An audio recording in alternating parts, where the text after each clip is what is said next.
Hello guys, welcome to on channel property providers. बहुत दिनों से लॉन्ग वीडियो नहीं कर पा रहा हूँ, करता हूँ तो सिर्फ प्रोजेक्ट्स की करता हूँ।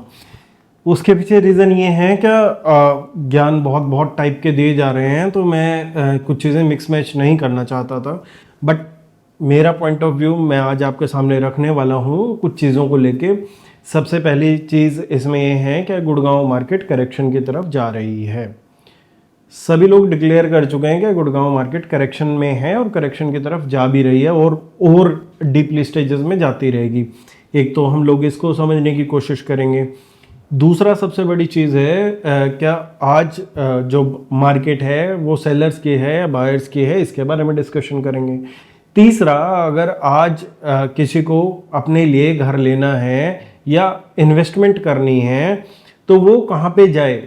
क्या ओवर सप्लाइड चीज़ों में ही जाना हमेशा अक्लमंदी रहती है? क्या सिर्फ न्यू लॉन्च ही एकमात्र विकल्प रह जाता है जहाँ पे आप लोगों को इन्वेस्टमेंट करनी चाहिए? तो उन दो तीन चीज़ों के बारे में आज हम लोग डिस्कशन करने वाले हैं। तो मैं अपना पॉइंट ऑफ व्यू रखूँगा, आप निर्धारित करें इससे क्या आप लोग इससे कितना सहमत करते हैं। आप कमेंट बॉक्स में लिख दीजिएगा क्या एग्री और डिसएग्री, ठीक है। बाकी आप लोगों का जो भी मत हो वो आप कमेंट बॉक्स में लिख सकते हैं। तो पहले बात करेंगे, मार्केट करेक्शन की तरफ जा रही है। इसके जो मेरे जानने के पैमाने हैं, दो तरीके से है इसमें। सबसे पहला पैमाना है क्या एक सेगमेंट को इतना स्ट्रेच करा गया है जो अभी के लिए फ़िलहाल में मार्केट में एग्जिस्ट करता है, क्या वो ओवर सप्लाई हो गया है। वो सेगमेंट है करीबन 4 करोड़ रुपए से और 10 करोड़ रुपए के प्रोडक्ट का, 10.5 11 करोड़ रुपए तक के प्रोडक्ट्स का।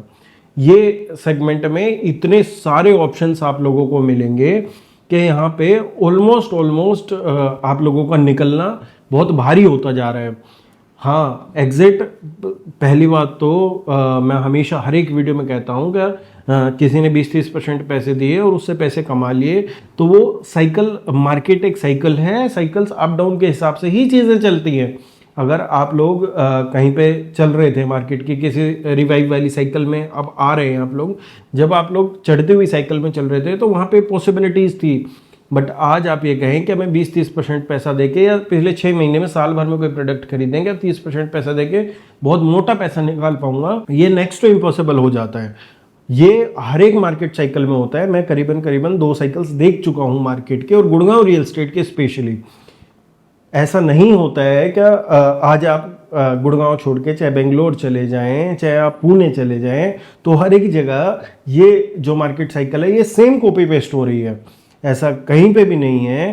क्या आप लोगों ने गुड़गांव में तो आप लोग इन्वेस्ट कर रहे हैं और यहाँ पे 30% के बाद आपको कम अप्रिशिएशन मिल रहा है या कुछ प्रोजेक्ट्स में नहीं मिल रहा है, या पुणे चले जाएं तो वहाँ पे आपको 30% के बाद डबल का अप्रिशिएशन मिल गया। ऐसा पॉसिबिलिटी नहीं है। हर एक जगह, चाहे बेंगलुरु हो, चाहे मुंबई हो, चाहे हैदराबाद हो, केस सिनेरियो सेम है, ठीक है। उसमें लोग बीच में इंफ्रास्ट्रक्चर भी घुसा रहे हैं, चीज़ें भी घुसा रहे हैं, तो वो घुसाना मेरे लिए, मुझे नहीं लगता क्या कहीं तक भी पॉसिबिलिटी बनती है। दूसरा, ये जो सेगमेंट खींचा जा रहा है 5 से 10 करोड़ वाला, ये पहले कुछ लिमिटेड मार्केट्स थी द्वारका एक्सप्रेसवे खुलने से पहले, तो खाली आदमी की जब दृष्टि जाती थी तो जाते थे गोल्फ कोर्स रोड की तरफ और गोल्फ कोर्स एक्सटेंशन की तरफ। बट आज जहाँ पे विजन जाता है उसमें एसपीआर रोड भी एक मार्केट आ जाती है, उसमें द्वारका एक्सप्रेसवे भी एक मार्केट है, उसमें गोल्फ कोर्स एक्सटेंशन रोड भी मार्केट है। साथ साथ में सेक्टर्स के प्रोजेक्ट, सेक्टर 46 हो, चाहे सेक्टर 48 हो, चाहे वो प्रोजेक्ट आने वाले 49 में हो, चाहे गोल्फ कोर्स रोड पे हो, कुछ प्रोजेक्ट जो 10 करोड़ के आसपास है, तो मार्केट का एकदम से सिनेरियो बदल गया है इतने लॉन्चेस होने के बाद। तो मुझे ये लगता है कि स्पेशली जो ये वाला सेगमेंट है, इस सेगमेंट में सिर्फ जो आउटस्टैंडिंग प्रोडक्ट्स हैं वो ही रिटर्न दे पा रहे हैं। अदरवाइज इसमें ऐसा कुछ स्पेसिफिक नहीं है कि लिस्टेड प्लेयर ने ही बहुत अच्छा रिटर्न दिया है, या कुछ ऐसा स्पेसिफिक नहीं है कि छोटे लैंड पार्सल और बड़े लैंड पार्सल वाले प्रोडक्ट ने ही आप लोगों को अप्रिशिएशन दिया है। इसमें चाहे आप लोग 2 लिस्टेड प्लेयर ले लो जिन्होंने गुड़गांव में अभी पता नहीं क्या प्रोजेक्ट भी कैसे डिलीवर होंगे कैसे नहीं होंगे, उन लोगों की मेन इसमें भूमिका रही है बिगाड़ने में, चीज़ों को हाइप कर करके। मैंने दोनों में से एक बिल्डर का सिर्फ एक ही प्रोजेक्ट बेचा था जिसमें कि एंड यूज़र को हम लोगों ने सिर्फ 3 बेडरूम और 2 बेडरूम दिए थे और उसका प्रीमियम भी ठीक ठाक आया। और अदरवाइज आप लोग और भी प्रोडक्ट देखेंगे तो सारे जो इस रेंज के प्रोजेक्ट हैं, आप लोगों को इस रेंज के प्रोजेक्ट में ये चीज़ें दिखाई देंगी। अब लोग इसी पहलू में सिर्फ हाई राइज को कंसिडर करके, क्योंकि फोकस बेचने का भी हाई राइज है, ठीक है, और खरीदने का भी हाई राइज है, प्लॉट्स की और कमर्शियल की कोई बातें ही नहीं करता, ठीक है। हालांकि प्लॉट्स में ऐसा कुछ नहीं हो रहा कि रेट डबल हो रहे हैं, ठीक है, कहीं ना कहीं कुछ ना कुछ किसी वजह से प्लॉट्स के रेट भी स्टेगनेंट है, ठीक है। कुछ कुछ एरियाज में बढ़ रहे हैं, कुछ एरियाज में नहीं बढ़ रहे हैं। अब हम लोगों को ध्यान क्या रखना है इस चीज़ में, इस दिशा में हम लोगों को देखना क्या है कि हम आगे प्रोजेक्ट्स में ऐसे में जाएं सबसे पहले जिसकी सप्लाई मार्केट में बहुत ज़्यादा ना हो। इसके लिए मैं एक एग्जांपल आप लोगों को दे देता हूँ। आज हम एसपीआर रोड पे जाते हैं तो एसपीआर रोड पे हम लोगों को काफ़ी प्रोडक्ट दिखते हैं, बट चाहे तो ऐसा बिल्डर दिखता है जो अपना विश्वास खो चुका है, या तो ऐसा बिल्डर दिखता है जिसका बहुत बड़ा टिकट साइज है और वो लोगों के बजट में नहीं आता। चीज़ें दिखती हैं तो रेडी टू मूव दिखती हैं। एंड यूजर्स तो रेडी टू मूव लेने में विश्वास रखता है और लेना भी चाहिए जहाँ तक मुझे लगता है। बट अगर आप लोग इन्वेस्टर हैं तो आप क्या करेंगे, तो हम लोगों को एक प्राइस ब्रैकेट लेना है अपने अकॉर्डिंग। हम लोगों ने 3.5 करोड़ का प्राइस ब्रैकेट लिया, 3.25 करोड़ का प्राइस ब्रैकेट लिया, और उसमें देखना है एसपीआर रोड पे अंडर कंस्ट्रक्शन क्या आता है आज के डेट में, कौन सा बिल्डर किस हिसाब से क्या कर सकता है। अगर हम लोग ये देखते हैं क्या उस बजट रेंज में क्या कोई प्रोडक्ट नहीं आता है और जहाँ पे हम लोगों को 4 करोड़ रुपए तक पहुँचने में ज़्यादा मुसीबत नहीं होने वाली, तो हम लोगों को उसी टाइप का प्रोडक्ट देखना चाहिए। सेम द्वारका एक्सप्रेसवे और एक्सटेंशन रोड पे है।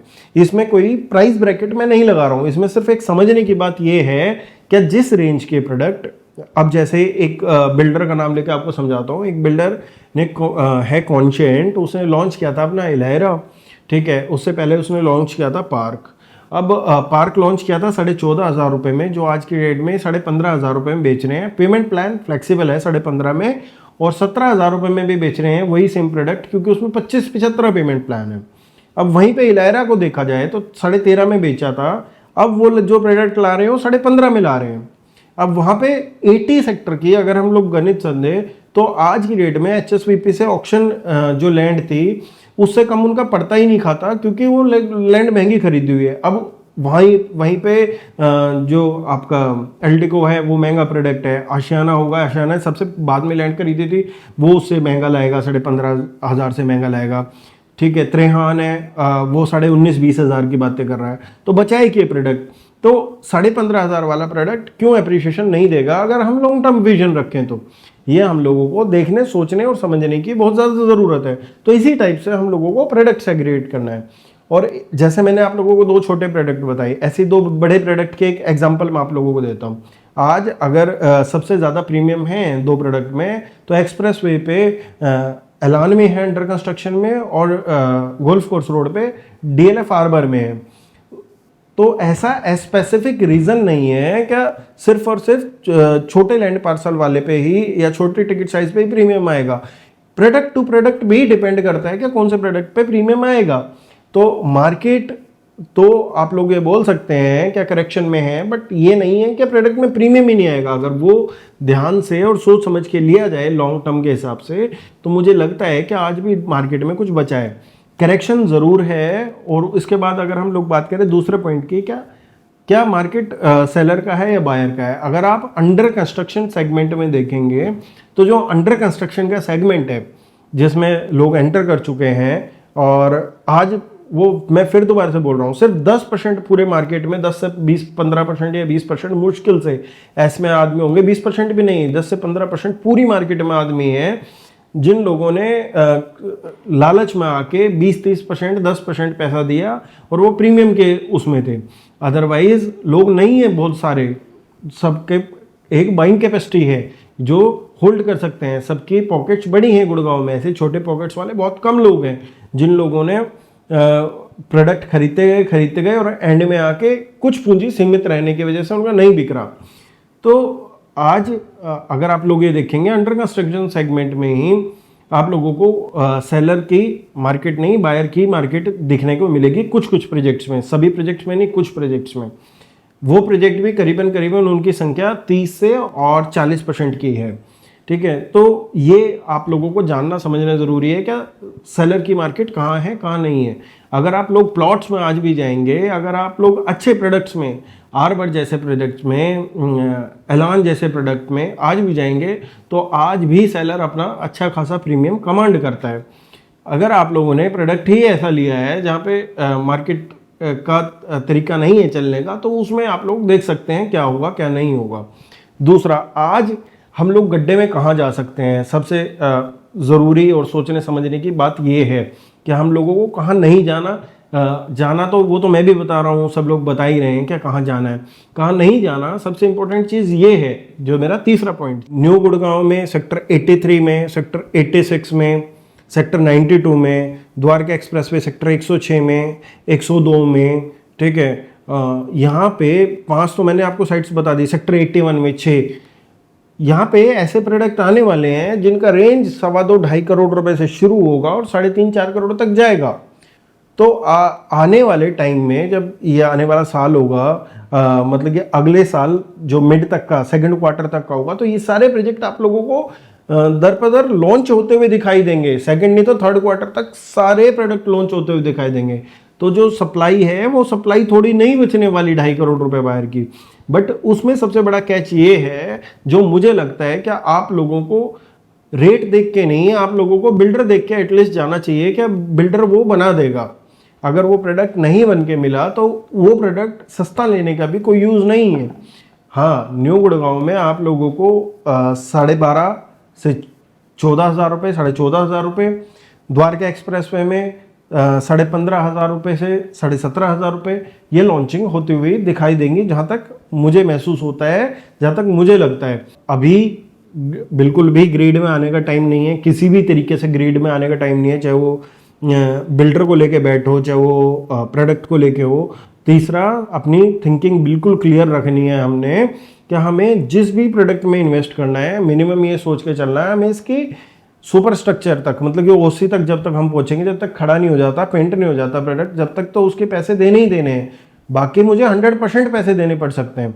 और 100% अगर हम लोग पैसे देंगे तो जब हम लोग लास्ट साइकिल में थे अपने में, जब मैं रियल एस्टेट कर रहा था, तो मेरे पास काफ़ी ऐसे प्रोडक्ट थे जिन लोगों ने लॉन्च पे लिया, 4 साल बना, उसके बाद 2 साल हो गए रह रहे थे, लोगों का प्रीमियम बिल्कुल मिनिमम था ही नहीं मिनिमम प्रीमियम। और उसके बाद एकदम से क्या हुआ, जो वो 6ठे साल से और 7वें साल के बीच में आए, तो जो उन्होंने एक्सपेक्ट भी नहीं किया था, रेंटल को मिला के प्लस प्रीमियम को मिला के सबका रिटर्न 15-18% तक पहुंच गया था। तो आप लोगों को ये चीज़ ध्यान रखनी है जब भी आज आप इन्वेस्टमेंट करोगे अंडर कंस्ट्रक्शन हाई राइज में स्पेशली, तो ये आप लोगों को माइंड क्लियर रखना है कि मेरे को इस सिनेरियो में भी जाना पड़ सकता है, कोई बहुत बड़ी बात नहीं है। फिर आज रेडी टू मूव का जो मार्केट है, रेडी टू मूव का मार्केट अभी आप लोगों को कम इन्वेंट्री दिख रही है मार्केट में रेडी टू मूव में। आने वाले टाइम में आपको रेडी टू मूव में मार्केट में इन्वेंट्री दिखेंगी। गुड़गांव की मार्केट में जब अंडर कंस्ट्रक्शन नहीं बिकता तो रेडी टू मूव की इतनी डिमांड हो जाती है, क्या आप लोगों को रेंटल भी बढ़ते हुए दिखाई देंगे, साथ साथ में इन्वेंट्री जो इन्वेस्टर थे वो निकलता हुआ दिखाई देगा, या तो अपनी एंड यूजर ड्रिवन मार्केट हो जाती है। यहाँ पे बहुत लोग अंडर कंस्ट्रक्शन छोड़ के ये बोलते हैं कि नहीं मुझे को रेडी टू मूव लेना है। पिछली बार ये सिनेरियो था कि लोग नोएडा से और गुड़गांव यूनिटेक जैसे बिल्डर से डरे हुए थे, इसलिए अंडर कंस्ट्रक्शन में नहीं जाते थे। शायद इस बार ये सिनेरियो हो सकता है कि वो जो बायर है जिसके पास पैसा आना है धीरे धीरे, वो अंडर कंस्ट्रक्शन में भी जाता रहे, क्योंकि इस बार जो बिल्डर्स हैं उनकी क्वालिटी भी इम्प्रूव हुई है, साथ साथ में कंसेप्ट भी बहुत अच्छे अच्छे आ रहे हैं।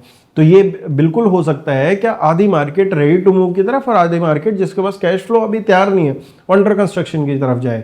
बट मेरा कहना यही है कि मार्केट बिल्कुल करेक्शन की तरफ है, इसमें कोई दुराया नहीं है। कुछ कुछ प्रोजेक्ट्स में प्रीमियम नहीं है, बट ऐसा बिल्कुल नहीं है कि अच्छे प्रोजेक्ट्स में प्रीमियम नहीं है, उनमें प्रीमियम है। प्लॉट्स में प्रीमियम नहीं है, प्लॉट्स में प्रीमियम है। बट अब जो यहाँ से आने वाली दिशा और दशा चलेगी मार्केट की, जो मैंने बताया है उसी हिसाब से चलने वाली है। अगर आप लोग एग्री करते हो तो एग्री डालना, बाकी आप लोग जुड़े रहो इसी चैनल से। उम्मीद करता हूँ कुछ पॉइंट्स आप लोगों को बता पाया हूँगा जो आपको हेल्प करेंगे आने वाले फ्यूचर में। और बाकी आप लोग जिसको कंसल्टेशन लेनी है, जो मैं कहता हूँ आप खरीदो कहीं से भी, आप लोग कम से कम एक बार बात करो, so that you will get an basic idea कि मैं कहीं गलत तो नहीं जा रहा। मैं ये चाहता हूँ कि गलत ना जाया जाए कहीं पे, बेशक सही के लिए हम लोग 2 दिन रुक जाएं, पर गलत हम लोग ना जाएं, क्योंकि एक बार गलत गए तो उसका विकल्प नहीं है वापस आने का, वो फिर हम लोगों को खींचना ही पड़ेगा अंडर कंस्ट्रक्शन में।